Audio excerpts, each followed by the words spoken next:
दोस्तों, आज का हमारा टॉपिक है होमोलॉगस सीरीज़ अर्थात समजातीय श्रेणियाँ। ये समजातीय श्रेणियाँ क्या होती हैं, इनके क्या क्या लक्षण होते हैं, क्या करैक्टरिस्टिक्स होती हैं और इसका यूज़ कहाँ पर होता है, इसको हम पढ़ते क्यों हैं, इन सभी के सवालों के जवाब हम इस वीडियो में जानेंगे। आज का वीडियो बहुत ही ज़्यादा इम्पोर्टेंट होने वाला है, तो वीडियो को शुरू से लेकर आखिर तक जरूर देखें। तो चलिए स्टार्ट करते हैं। सबसे पहले देख लेते हैं होमोलॉगस सीरीज़ होती क्या है। तो इसकी यहाँ पर मैं डेफिनेशन लिखा हूँ कि एक ग्रुप और a series of organic compound each containing a characteristics functional group form a homologous series and the members of the series are called homologs. यानी जो होमोलॉगस सीरीज होती है उसके जो मेंबर होते हैं उनको हम होमोलॉग कहते हैं। The members of a homologous series can be represented by general molecular formula and the successive members differ from each other in molecular formula by a CH2 unit।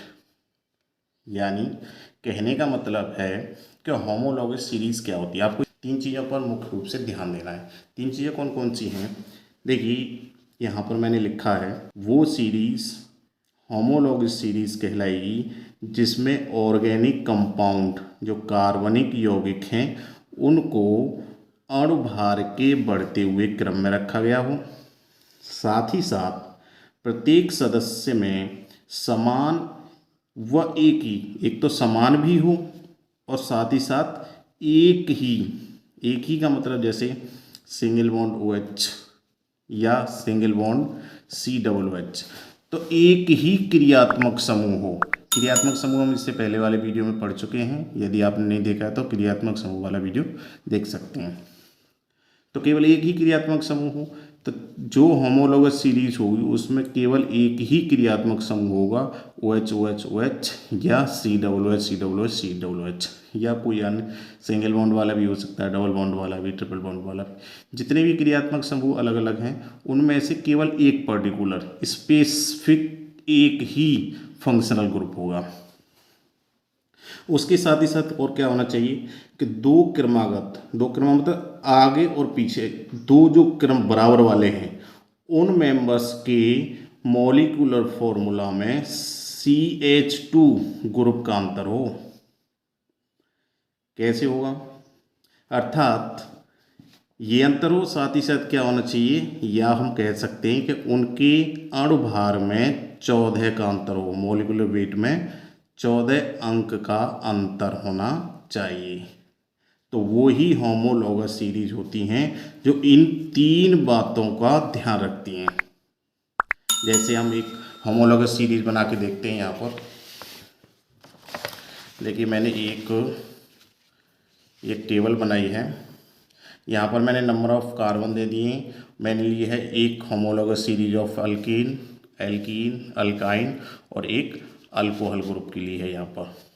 तो देखिए इनके सबसे पहले जनरल फॉर्मूला लिख लेते हैं। अल्किन का क्या होता है CnH2n+2, एल्कीन का CnH2n, अल्काइन का CnH2n-2 और अल्कोहल का होता है CnH2n-1OH। तो ये सभी क्या है, इसके जनरल फॉर्मूला हैं। अब देखिए इन्हीं जनरल फॉर्मूला के आधार पर यहाँ पर हमने ये लिखा है कि नंबर ऑफ कार्बन यानी कार्बन की संख्या है जो n है, तो हम यहाँ पर लिखते हैं एक का मतलब एक कार्बन होगा यहाँ पर, तो यहाँ लिखेंगे C1H2 है ही फॉर्मूले में इंटू 1+2 बराबर क्या हो जाएगा ये CH4, क्योंकि एक को तो लिखते ही नहीं है, एक तो कार्बन है ही तो इसको तो लिखेंगे नहीं। तो यहाँ पर H कितना है, 2 × 1 2 हो गया, +2 तो 4 हो गया यहाँ पर, तो CH4। ऐसे ही 1 का इसमें लिखेंगे, तो देखिए यहाँ पर हम 1 का नहीं लिख सकते। क्यों? क्योंकि हमें पता है अल्कीन अल्कीन अल्काइन, इनमें क्या अंतर होता है कि जो अल्कीन होते हैं उनमें सिंगल बॉन्ड पाया जाता है। तो यहाँ कार्बन से जुड़े हुए सभी जितने भी हाइड्रोजन है, यानी 4 हाइड्रोजन है कुल, सभी के बीच में क्या होगा, सिंगल बॉन्ड होगा। और यहाँ पर अल्कीन में क्या होगा, कार्बन कार्बन के बीच में डबल बॉन्ड होगा। तो जब डबल बॉन्ड होगा तो कार्बन कार्बन तो कम से कम 2 कार्बन चाहिए। तो और यहाँ पर कितना, 1 है, तो ये तो पॉसिबल है ही नहीं। ऐसे ही इसमें कार्बन कार्बन के बीच में ट्रिपल बॉन्ड चाहिए, तो ये भी पॉसिबल नहीं है। हाँ, ये बन जाएगा। यहाँ पर देखिए CnH2n+1OH, तो यहाँ पर देखिए C1H2 × 1+1OH, तो ये क्या हो गया बन के, C तो है ही, 2 × 1 1 + 1, तो यहाँ 2 + 1 3 H3OH। अभी हम इनके नाम नहीं लिख रहे हैं यहाँ पर, नाम के लिए इससे आगे जब नोमेनक्लेचर पढ़ेंगे, नामकरण कार्बनिक यौगिकों का, तो उसमें इन सभी के जो भी नाम दिए गए हैं उन सभी को यहाँ पर हम आगे डिस्कस करेंगे। तो अभी हम यहाँ पर नाम नहीं लिख रहे हैं, केवल क्या, फॉर्मूला ही लिख रहे हैं यहाँ पर। अब इसी प्रकार n = 2 हो तो C2H6। अब देखिए यहाँ पर हो जाएगा C2 2 × 2 4 C2H4, यहाँ पर C2 2 × 2 4 - 2 H2, और यहाँ पर हो जाएगा C2H5OH। यदि कार्बन की संख्या 3 हो तो C3H8 C3H6 C3H4 C3H7OH। अगर मान लीजिए यहाँ पर कार्बन की संख्या 4 हो, C4, और 4 का ऐसे निकालते हैं इसी तरीके से, 4 × 2 8 + 2 10 H10 C4 4 × 2 8 C4 H का देखिए यहाँ 6 C4H9OH। अब यहाँ पर हमको एक चीज़ ध्यान देने वाली है कि देखिए इसमें सब में एक ही क्रियात्मक समूह है, OH OH OH OH OH, केवल ये सीरीज चेंज हो रही है। इसमें सब में ट्रिपल बॉन्ड है, कहीं पर भी एक कार्बन कार्बन के बीच में इनमें ट्रिपल बॉन्ड है, इनमें डबल बॉन्ड है, इसमें सभी सिंगल बॉन्ड वाले हैं। तो इनमें एक विशेष यानी स्पेशल अलग क्रियात्मक समूह है सभी के लिए। जितनी भी होमोलॉगस सीरीज हैं, सभी होमोलॉगस सीरीज के लिए एक क्रियात्मक समूह होता है, ये ध्यान देना है यहाँ पर। अब देखिए एक और बना लेते हैं, जैसे 5 का है तो C5H12 C5H10 C5H8 C5H11OH। अब देखिए ये जो हमारी सीरीज बन के आई है यहाँ पर, ये क्या है, homologous series of alkane. Alkane की होमोलॉगस सीरीज है, ये अल्कीन की होमोलॉगस सीरीज है, और ये अल्काइन की होमोलॉगस सीरीज है। और ये प्राइमरी एल्कोहल होते हैं, ये प्राइमरी एल्कोहल की होमोलॉगस सीरीज है। अब हम देखेंगे इसमें कि ये होमोलॉगस सीरीज है या नहीं। तो वही 3 बातें जो ऊपर पढ़ी थी हमने, सभी को क्या होना चाहिए, अणुभार के बढ़ते हुए क्रम में, तो सबका अणुभार बढ़ा हुआ है, ऊपर से नीचे की तरफ चलेंगे तो सब में अणुभार बढ़ रहा है, पहली शर्त पूरी हुई हमारी। दूसरी बात करते हैं, प्रत्येक सदस्य में समान व एक ही फंक्शनल ग्रुप हो। तो इसमें देखिए सिंगल बॉन्ड, इसमें डबल बॉन्ड, इसमें ट्रिपल बॉन्ड, इसमें OH OH समान है और एक ही एक है। इसमें एक, इसमें एक, इसमें एक, इसमें एक ट्रिपल बॉन्ड, एक ट्रिपल बॉन्ड, एक ट्रिपल बॉन्ड, एक डबल बॉन्ड, एक डबल बॉन्ड, एक डबल बॉन्ड, एक डबल बॉन्ड, इसमें तो सभी सिंगल बॉन्ड है ही। दूसरी शर्त पूरी हुई। अब बात करते हैं तीसरी की, कि 2 क्रमागत यानी ये 2 आसपास वाले दो क्रमागत मेंबर्स के मॉलिक्यूलर फॉर्मूला जो होता है उसमें CH2 का डिफरेंस होता है।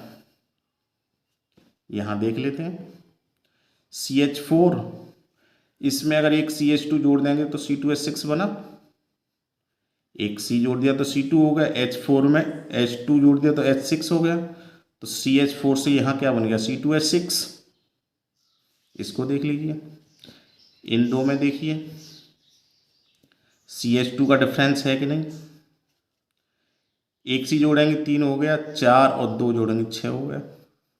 ऐसा नहीं कि ऊपर वाले में, नीचे वाले में भी देख सकते हैं। इनमें देख लीजिए, यहाँ CH2 देखिए अंतर है कि नहीं। इसमें एक सी जोड़ेंगे 4 हो गया, इसमें 2H जोड़ेंगे 8 हो गया, CH2 का अंतर है। इसमें देख लीजिए, यहाँ पर भी CH2 का अंतर है। CH2 एक सी जोड़ेंगे 3 हो गया, 2 और 2 4 हो गए, इसमें भी 2 CH2 का अंतर है, केवल एक। इसमें भी देखिए, यहाँ पर भी 2 के बीच में CH2 का डिफरेंस है। यहाँ CH3 है, CH2 इसमें जोड़ेंगे तो C2 और 3 और 2 5, क्रियात्मक समूह वही रहेगा। इसमें ये फंक्शनल ग्रुप है तो ये सेम रहेगा। इसमें ट्रिपल बॉन्ड है, इसमें डबल बॉन्ड है, ये सभी सेम रहेंगे, लेकिन इनका जो डिफरेंस है वो कितना है CH2 का है। अब देखिए जो CH2 होता है, कार्बन का एटॉमिक वेट कितना होता है 12 प्लस हाइड्रोजन का 1 और 2 हाइड्रोजन है तो 2 बराबर कितना होगा 14। जब CH2 का अंतर है तो अणुभार में 14 का भी अंतर होगा।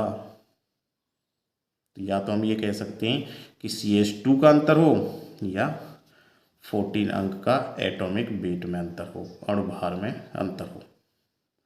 ये 3 शर्त हैं हमारी जिसके आधार पर हम किसी भी होमोलॉगस सीरीज को बना सकते हैं। अब होमोलॉगस सीरीज के लक्षण क्या होते हैं, इसके करैक्टरिस्टिक्स क्या होते हैं, इसको हम पढ़ते क्यों हैं। तो आगे मैंने इसके करैक्टरिस्टिक्स लिखे हुए हैं। ये हैं characteristics of homologous series, homologous series के लक्षण। पहला क्या है, होमोलॉगस सीरीज के किन्हीं 2 क्रमागत सदस्यों में CH2 का अंतर होता है। पढ़ चुके हैं हम, कोई दिक्कत नहीं। दूसरा क्या है, किसी होमोलॉगस सीरीज के सभी मेंबर्स को केवल एक ही सामान्य सूत्र द्वारा प्रदर्शित किया जा सकता है। लिखे थे जैसे अल्कीन होते हैं, अल्कीन के लिए क्या होता है CnH2n+2, तो ये केवल इससे पहला जो बन के आया CH4 इसके लिए नहीं होता है, C2H6 के लिए भी यही फॉर्मूला होता है, C3H8 के लिए भी यही फॉर्मूला होता है। यानी ये जो पूरी होमोलॉगस सीरीज है, इस पूरी होमोलॉगस सीरीज के लिए एक पर्टिकुलर जनरल कह सकते हैं, एक पर्टिकुलर फॉर्मूला होता है। तीसरा लक्षण क्या है, 2 क्रमागत मेंबर्स के बीच में 14 अंक मॉलिक्यूलर वेट का स्थिरांतर होता है। अभी देखा था हमने पहले। प्रत्येक होमोलॉगस सीरीज का एक विशिष्ट क्रियात्मक समूह होता है। जैसे बताए थे, अल्केन में सिंगल बॉन्ड, अल्कीन में डबल बॉन्ड, अल्काइन में ट्रिपल बॉन्ड, एल्कोहल पढ़े थे उसमें सिंगल बॉन्ड OH ग्रुप। किसी होमोलॉगस सीरीज के सभी सदस्यों के बनाने की सामान्य विधियां व रासायनिक, ये सामान्य वाले कुछ अलग होते हैं, बाकी सब सामान्य, जितने भी सामान्य बनाने की विधियां हैं, सामान्य रासायनिक गुण हैं, लगभग समान होते हैं, लगभग समान होते हैं। अब इसे पढ़ने से हमें फ़ायदा क्या हो रहा है, इसका यूज़ कहाँ पर होता है, चलिए ये भी देख लेते हैं। यूज़ ऑफ होमोलॉगस सीरीज, इसका यूज़ कहाँ होता है। सबसे पहले यूज़ होता है कार्बनिक रसायन के अध्ययन को सरल बनाने में। जब हमें पता चल जाता है कि ये होमोलॉगस सीरीज है, हम होमोलॉगस सीरीज पहचान लेते हैं, तो कार्बनिक रसायन का जो अध्ययन करते हैं, हम स्टडी करते हैं, वो हमारे लिए सिंपल हो जाती है। दूसरी बात क्या है कि किसी होमोलॉगस सीरीज के प्रारंभिक सदस्यों का अध्ययन कर लेने पर शेष सभी सदस्यों के गुणधर्मों व बनाने की विधियों का ज्ञान हो जाता है। यानी जितने भी हमने अभी सदस्य बनाए थे, होमोलॉगस सीरीज बनाई थी, उसमें यदि जैसे अल्केन के पहले और दूसरे या अल्कीन के पहले दूसरे तीसरे 2 या 3 मेंबर्स के बारे में यदि हम पढ़ लेते हैं, उनकी केमिकल प्रॉपर्टीज़ पढ़ लेते हैं, बनाने की विधियां पढ़ लेते हैं, तो आगे उस सीरीज में जितने भी मेंबर्स आएंगे सभी की केमिकल प्रॉपर्टीज़, प्रिपरेशन मेथड लगभग सेम होगी। तो एक को पढ़ने से हमें लगभग आगे के जितने भी मेंबर्स होते हैं सभी के बारे में पता चल जाता है। इसी कारण से ऑर्गेनिक केमिस्ट्री का अध्ययन है वो कैसा हो जाता है, सरल हो जाता है। तो दोस्तों ये थी होमोलॉगस सीरीज या समजातीय श्रेणियाँ। आशा करता हूँ वीडियो अच्छा लगा होगा। वीडियो अच्छा लगा तो वीडियो को लाइक करें, शेयर करें। चैनल पर नए आए तो चैनल को सब्सक्राइब करें। मिलते हैं ऐसे ही नेक्स्ट वीडियो में, तब तक के लिए गुड बाय।